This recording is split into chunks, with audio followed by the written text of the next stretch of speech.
Okay, DENT 1159, Project 3. This model is a bit of a contrived model, meaning it's not a real one. This will be our prognathic setup with our 0 degree. Write this down, that the condylar guidance will be 20 degree, and the overbite and overjet, because of the 0 degree class 3 situation, will be minimum, very close to end in the anterior section. If you notice here on the maxilla, there's a couple of fabricated palatine fovea, and according to our textbook, that the vibrating line, or the junction between the hard and the soft palate, is 1 millimeter or 2 advanced of that. So there I'm going to finish my base plate. Now this is a review. I think I want to go back to first year, and this may not be textbook way to make a base plate. I mean, a base plate would want you to go all the way down here around the frenums and deflections and create a whole stabilized issue. But this is very stabilized. I've taken the liberty of trimming it in advance. I've exposed the incisive papilla because these are mobile. I've exposed the frenums because these days our doctors may not be border molding. So this occlusion rim that I'm making may not fall into the laboratory's version where you'll be working of an occlusion rim. Although this version I've created, not so much of a creation, but this version is very useful because I've made many dentures for dentists and myself. And I don't want the ridge interfering with my setup, and I don't want these impingement areas, if it's not border molded, I can't remove quickly with a wax knife. So this is review. If you can get the same result, by all means, go ahead. But last week I had to make too many for us. So we're going all the way back to week 3, year 1. I'm using very hot molten wax from my Bunsen burner. So you need to have wax in your Bunsen burner pot. Many of you do not. Many of you just have a little smattering inside there. Fill it up. Turn it on the first thing you do when you get into class on Fridays, so that wax is ready to go. I find the biggest challenge in the dentures or the students is manipulation of the base plate wax, and that's what we're here to learn how to do. If we didn't learn how to do it in first year, we've got to learn how to do it in second year, and definitely by third year. I want everyone graduating from this program making bite blocks, whether the occlusion rim is bigger, smaller, larger, wider, or different light cure material. You should be able to handle the change of material, whatever your employer asks you to do. You're not going to go into the workplace and say, well, I only know how to make one type of bite block. Whatever they ask, you will do. They want a bite block made upside down, you should be able to make that occlusion rim upside down. So this is a wax manipulation exercise, not just torture and saying make occlusion rims and everybody groans. It's very easy to do. Make sure your model is separated or soaked in water or Vaselined. I try not to use Vaseline for the simple reason when I'm boiling out, I still have that Vaseline layer on my model. Then I got to really use the detergents to eliminate the Vaseline layer so that my model can receive the denture separator. Many of you ask, well, why aren't you using Vaseline? I'm thinking of what's going to happen. And I know I'm going to invest the denture, and I'm going to have to boil off the denture. And you say, yeah, well, Vaseline comes off. Yeah, with a little elbow grease and some detergents, it comes off. And then I want my separator to be really working effectively, because I don't want any stone on the intaglio surface of the denture. And that's one of the requirements in your evaluation guide under intaglio side of the denture. Is there stone underneath the denture, stuck inside the denture base? I mean, you know by now, if there's stone on the denture base,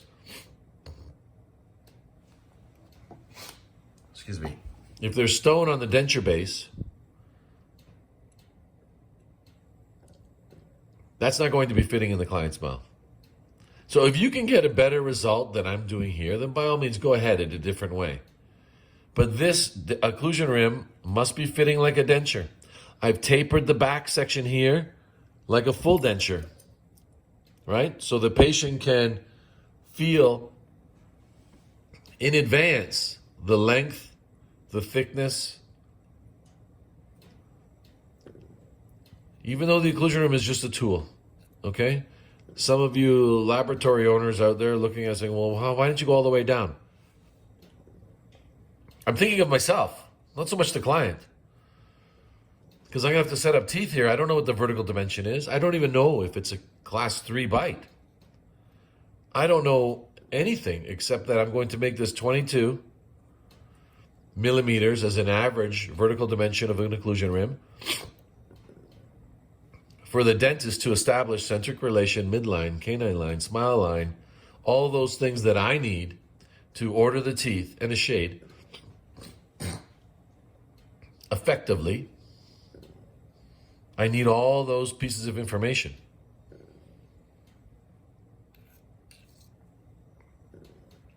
And I'll flow some at the back here to close that off, which I may remove afterwards, but just to close it off. If you have any wax sneak under your base plate because your base plate shrunk a little bit, then when you're removing it off the model, then you can fake that section and remove it. Don't leave any leftover flakes of wax like I saw previous weeks, that the patient's going to aspirate flakes of wax.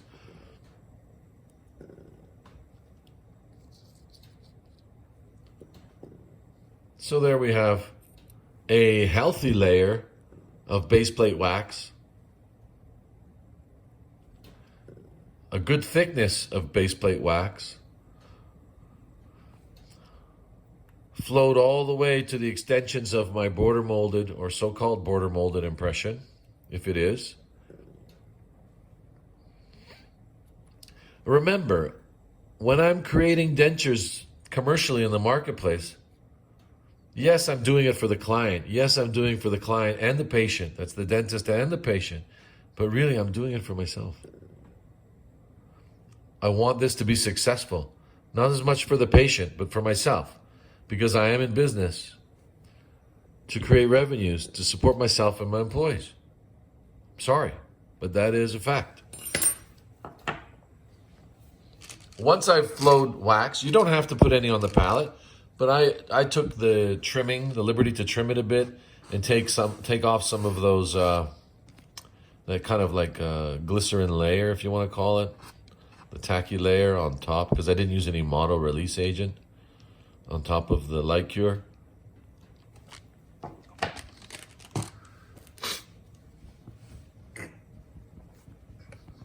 So I'm heating up a sheet of wax. Whether you choose to roll it or fold it, I give you that freedom. I'm a bit of a roller.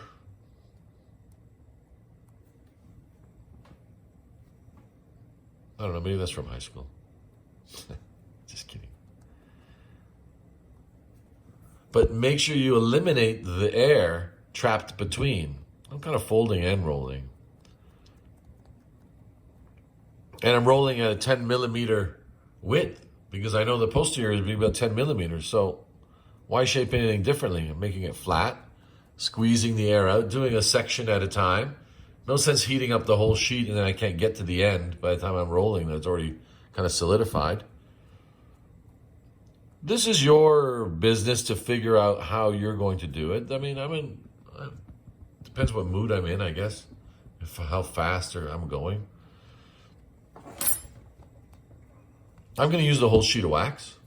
If you see it's a huge denture, maybe you need more. If you see it's a small denture, you can stop rolling earlier. But this sheet of wax must be very pliable, very molten. Boring for you to watch right now, but I'm sorry, I'm not satisfied with the occlusion rims that I'm seeing. Some of you, and you know who you are, you've got 10 out of 10, they're excellent. Continue. Keep doing that good work. But I would say the majority of us, I'm sorry, I'm not satisfied with your occlusion rims. And it's not so much the base plate as number one. But even though last year you made them, you still have to manipulate the wax effectively that I don't see any cracks, flakes, voids. So I'm heating up the wax now on the base of the model, very molten here, because this occlusion rim has to adhere to it. And you can see my wax is still soft. Let me get back on the screen here. So I'm kind of shape it into a horseshoe, right? Make sure that the wax on the model is soft. My occlusion rim is soft. And now I'm going to use my hands, not the tools, my hands to put it in shape. It's almost there. But I have a picture in my mind of what I want it to look like. I already know 22 millimeters. I don't have to measure it right off the bat. I have a pretty good idea what 22 is. And I'm squeezing it down all the way into the sulcus on top of my other wax, all the way around. I can put my thumb in the middle, give me my 10 degrees, give me my labial contour just inside the land area.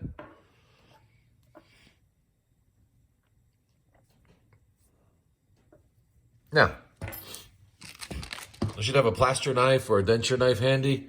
I can cut off these areas. There's no occlusion back here on the top of the tuberosities.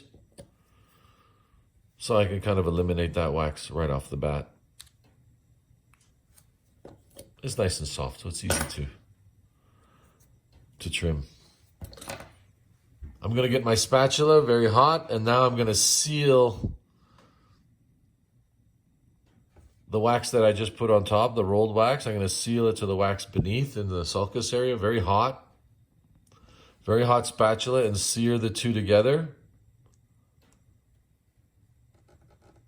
All the way down the front side here. The front side. Labial side. I'm sorry you have to see this again. But we're not going to our co-ops making the occlusion rims the way we've been making them. Because that's one of the first things they're going to ask you to make. Oh, go make the occlusion rims. Because they're time consuming. They're the lost leader. It's a $42, if that, tool. So if you make 2 an hour, it's $84 an hour growth for the employer. And then you can extrapolate your wages from there. And I would consider that an entry-level job. But just because it's an entry-level job doesn't mean you shouldn't be doing nice occlusion rims. If you don't, you'll stay there. You know, just because you're mopping the floor doesn't mean, you should mop the floor ineffectively. If that's an entry-level job, let's say. Take pride in what you're doing. The occlusion rim is just transferable skills of everything. Wax manipulation. I'm sealing now the wax onto the palette here. It doesn't have to look exactly like mine, but please can it look really presentable? When it comes to me or Carrie or Ashley or Musa, I want the occlusion rim to look like it came out of a machine, like it was 3D printed. And that's why people gravitating to the 3D is like, well, the computer can do better than me. Well, you should be able to do equally. And maybe the computer faster, but not better.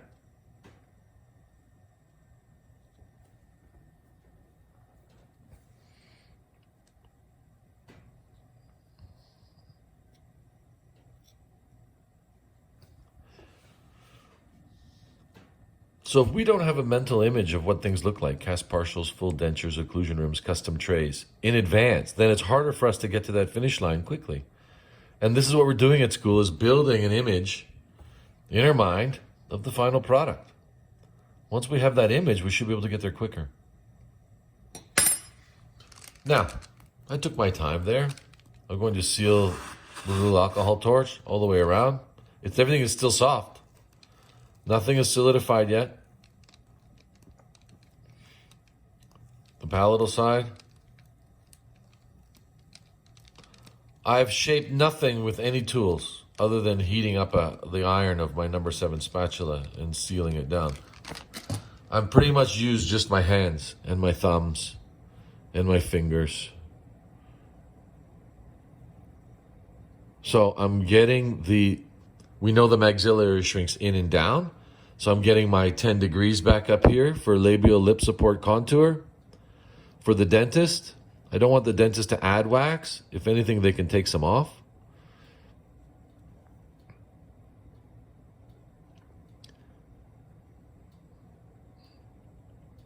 Now, I think I'm ready for a heating iron.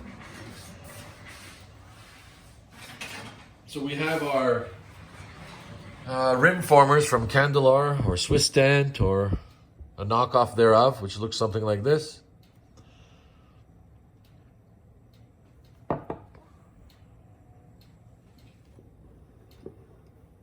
I'll just zoom back out here.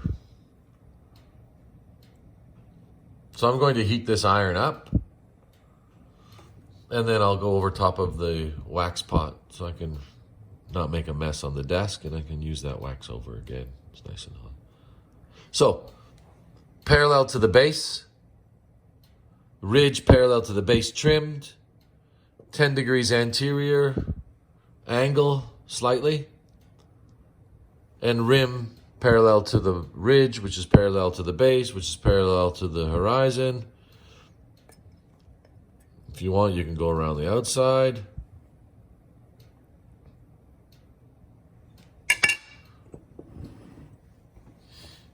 And there we have our occlusion rim. I can still go back and shape it here a little bit. Now all that's left here is a little touch-up.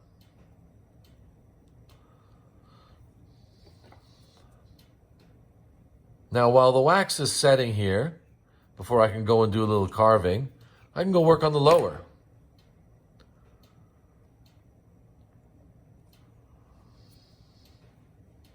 You can put it on the table if you want. And we can use that, I don't think we got one yet, but we should.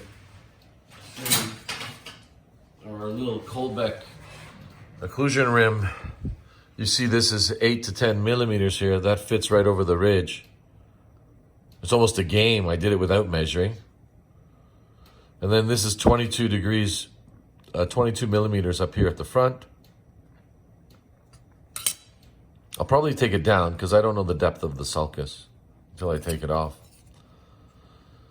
And then this says 0 to 4 up at the front, but I would like to leave a little bit more on the anterior because we're never sure that we want this anterior in connection with the lower rim.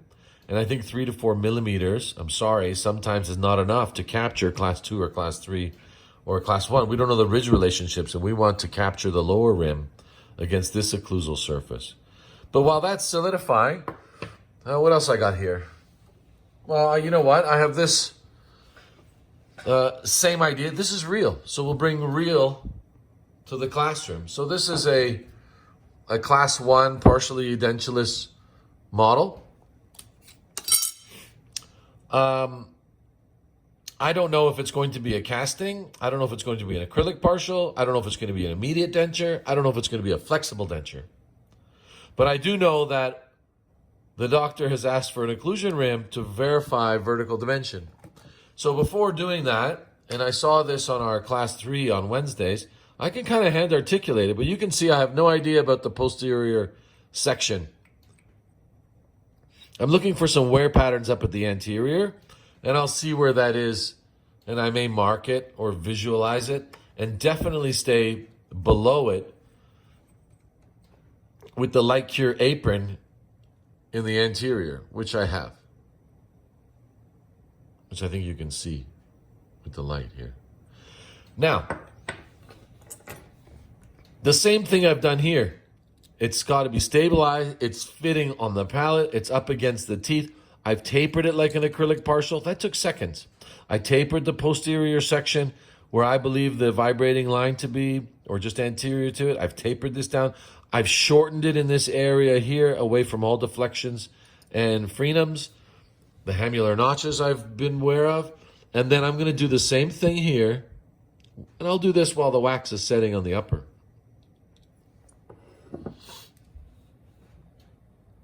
very hot.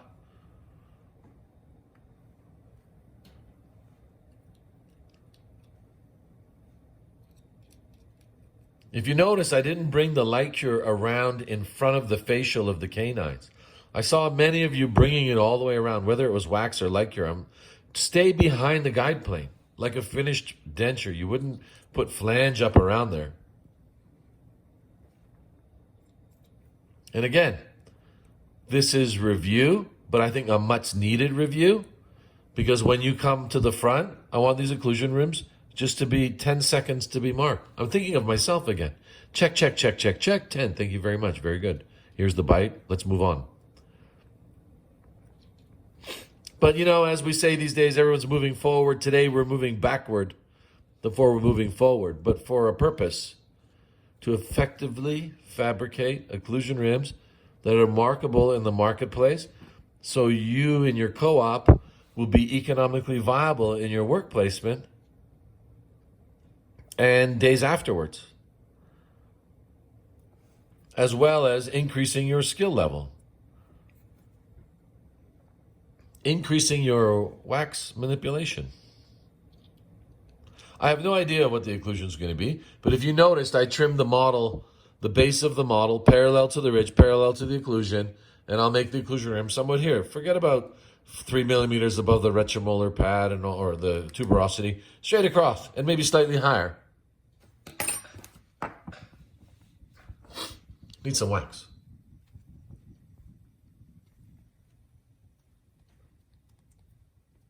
Now, for a partial occlusion rim, I don't think I need the whole sheet.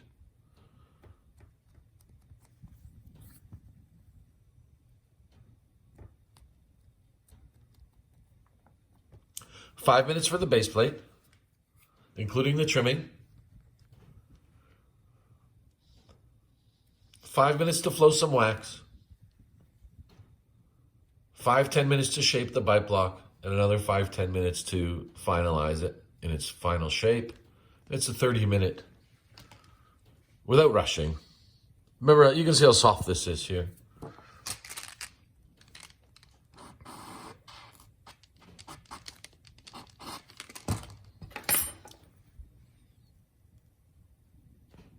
So I'm maximizing my time by having two things on at once. The first occlusion rim is pretty much done. The wax is setting. I could soak it in water, blow a whole cold air on it, but then the shrinkage will be rapid. Let's just let it set naturally, that upper. I'm just going to flow some wax here at the back to close it off, which I didn't. Just so it looks a little bit more wax on the ridge here. Because the last thing I do, and it happened to some of us in the classroom, then I go to manipulate the occlusion rim in the bite, and pieces are falling off. You can't have anything fall off, right? We got to assume that this dentist has a heavy hand.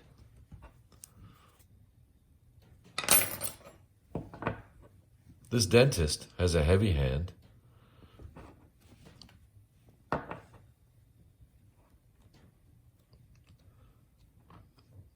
And I don't want this occlusion rims. I'm using mostly my hands. Play-Doh, so to speak.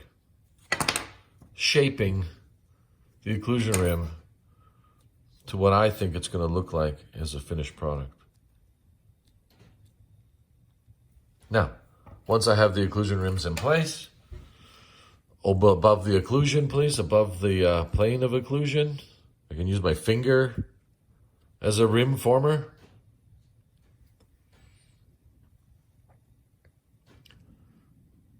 And then heat up your spatula or wax spatula. Number 7, I would prefer, because it gets hotter faster. You can use your wax knives, but sometimes they might not be heating up as quick. And then you've got to work quickly here, because I want to blend this in while the rim is still soft.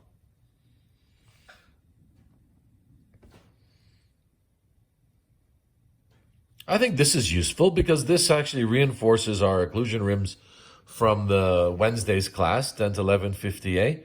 And then something that you can say, well, this is real. This just happened to be here while I was doing the full denture. I said, well, why not? Just so you can see what we're doing in the classroom. It's not fictitious. It's not like, well, that's in school and that's different. No, it's the same.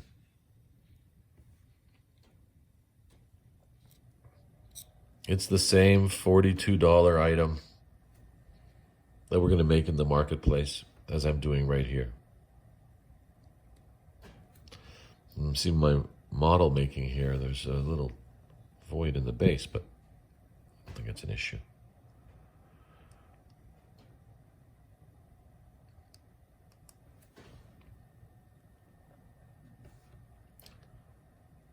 Seal the two waxes together, your rim wax that you folded and the wax that was previously down on the model, so it's seamless. There's no crack, there's no line, there's no void, there's no flakes.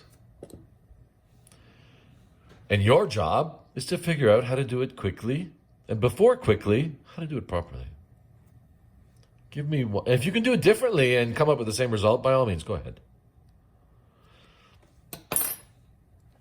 Simulate where on the ridge this is. I'm counting 4, 5, 6, 7. I got way too much back here. I'm not going to have occlusion that far back. And we know that the client doesn't open like an alligator. They're more this way. They're not up and down. So there's less room back here where the molars are.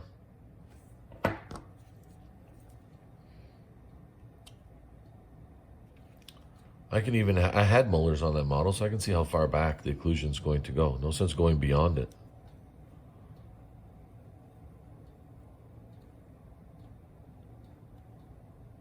Still soft. I can still change things. Turning it from different angles. I haven't started measuring. I didn't use any rim formers. I didn't use any scrapers. I could use a little bit more wax here, which I shorted it, so I'll add some. Just to show you that that's a possibility. If you didn't shape it enough or roll up enough or takes too much off, then I'm missing some bulk here. Because I want this straight down like a wall, this buckle corridor from the top of the rim straight to the sulcus.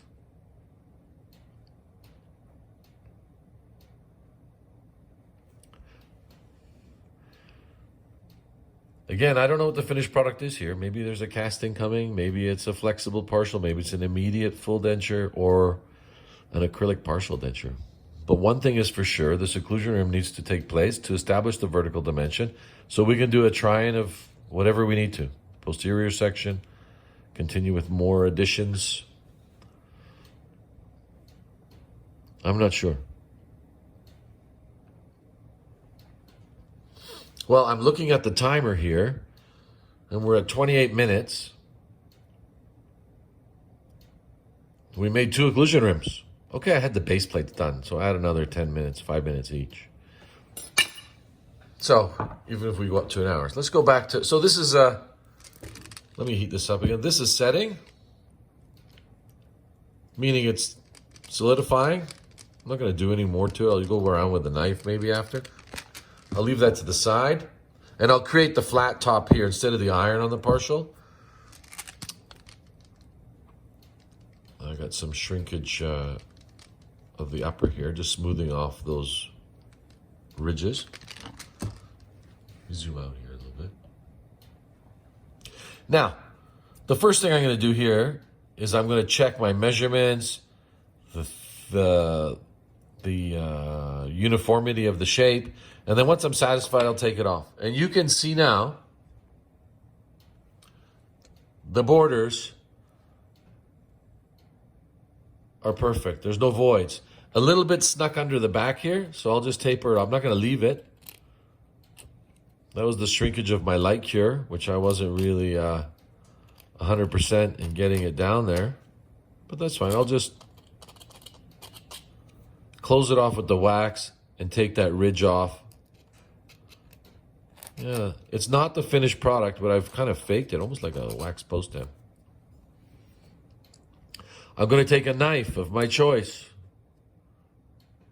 Heat up the knife a little bit so it doesn't crack the wax. I'm going to take this extra off all the way around.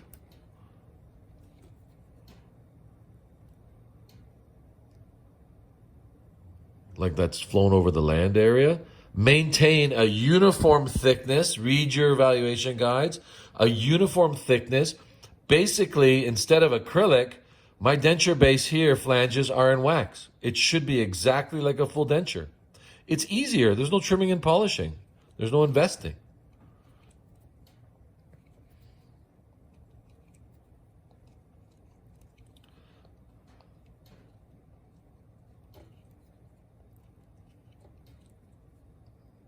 I'm using a straight knife. You can use your plaster knife for this if you want. There's no dips. This is like a straight wall all the way around here. This occlusion rim.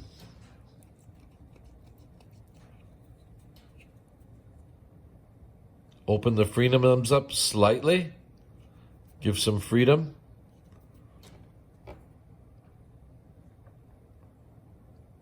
And now I've got to clean up this little mess back here.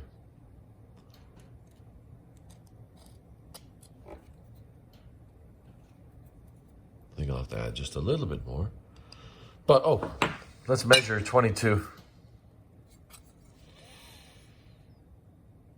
Well, lo and behold, I'm at 24. I never measured yet. I was guessing. I'm at 24.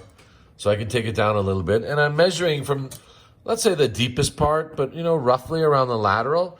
And I'm not too concerned as much because that's just an average. If it's 23 or 21 and a half, it's not wrong.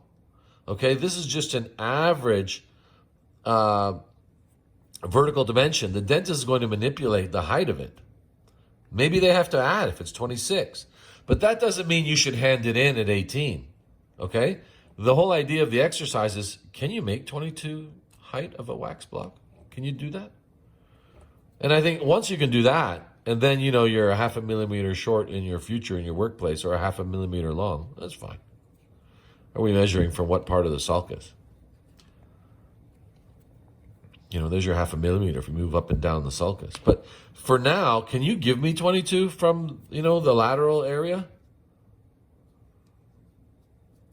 I'm using my hands. Oh, I'm sorry. I went off the screen. My apologies. I'm using my hands as much as the instruments to round off the edges. And then all that's left is a little alcohol torch. And this will be like a machined wax glass wall here. And if you have any voids, fill them in.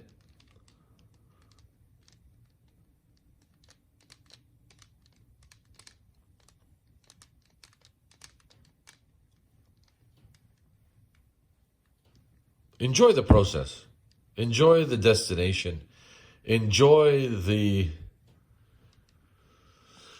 trip to the end.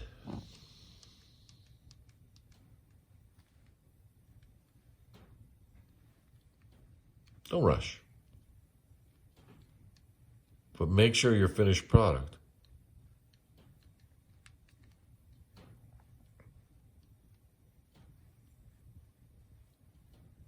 basically, I'm just taking some fingerprints off here at the back. I had my thumb in there.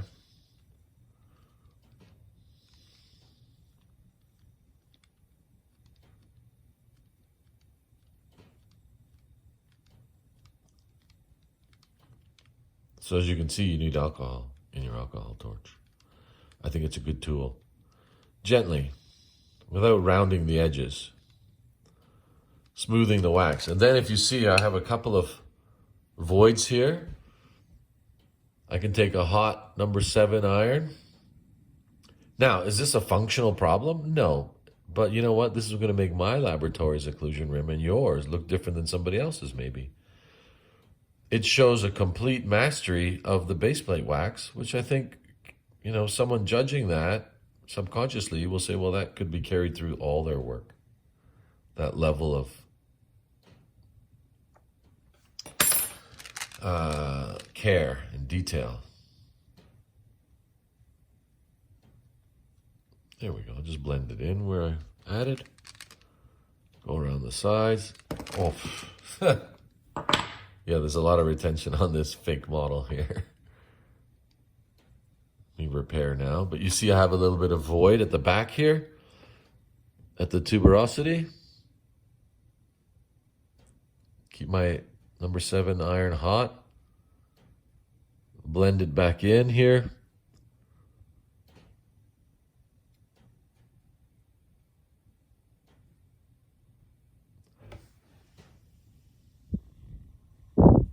And then now that's gone. Let's see if I have any other voids here. Maybe a little bit at the back of this tuberosity, just a touch. Now, the back end here, I think this is just fashion if you want to round it, or do you want it squared off? I generally do a little bit of rounding so it's not sharp on the patient's cheek or tongues. They don't want any sharp edges, so I've just kind of blunted the back of my occlusion rim here. Because the occlusion rim is a microcosm.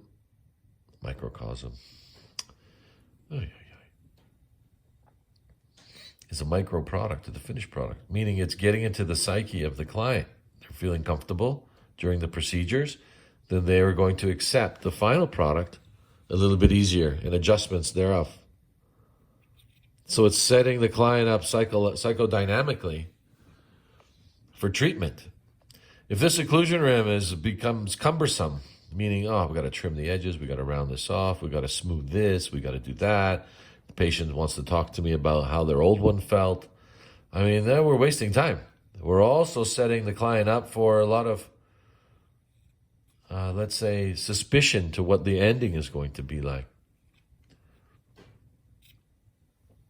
Now, that's out of our hands as a dental technician, except if we can eliminate as much as we can by creating these smooth areas back here. Now, I said I was at 23 or 24. I may take my iron again. Carefully.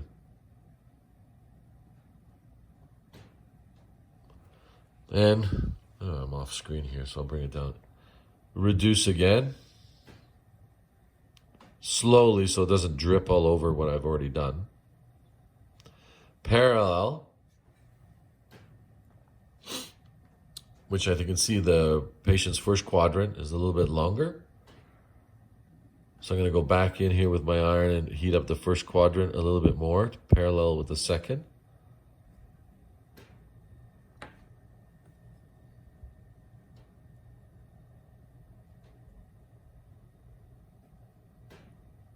There we go.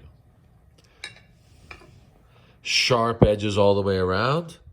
Rounded at the back. At least that's my preference. But if you want to leave it square, that's yours. But I'm telling you why I would leave it round at the back. Sharp, straight wall, 10 degrees. Or angled slightly forward. If it's 5, 6, 8, 9 degrees, 12, that's fine. It's still soft. Maybe that I could even take more. Symmetrical. 8 to 10 in the back. 22 down from the top. Let me get 22. 22. I'm at 22 and a half. Giving myself more freedom. And then now, this is dangerous. Don't go in here with an alcohol torch or anything hot. The only thing here is you can go in and take your knife and round things off. If it looks like a real mess back here, I got to fix my post down a little bit. If it looks like a real mess back here, then maybe you need to start again.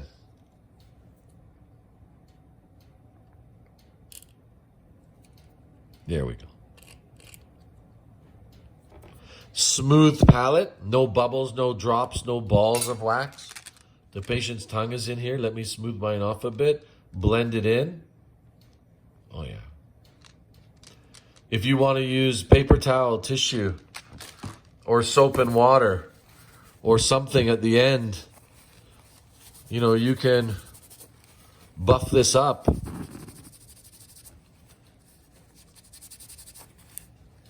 I should use a little bit of water.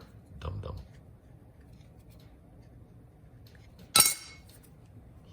A little bit of water.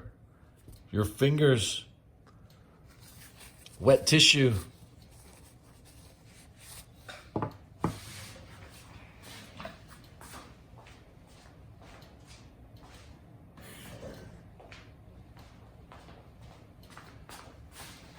A little soap and water. It's up to you. I just got a little wet tissue here. And I'm creating this profile almost like it came right out of a machine. Straight, as much as I can. Sharp, parallel, 22. Try to keep this wax blobs like I've done here. Smooth them off. Alcohol torch. Sharp edges. That's my expectation. Okay? I give myself 9.5 until I clean up a few sharp edges. And symmetry in the back here. It was not 100% on my rims. Okay, so let's get to work today. I'll go and finish the partial one. It's the same thing. All right, thank you.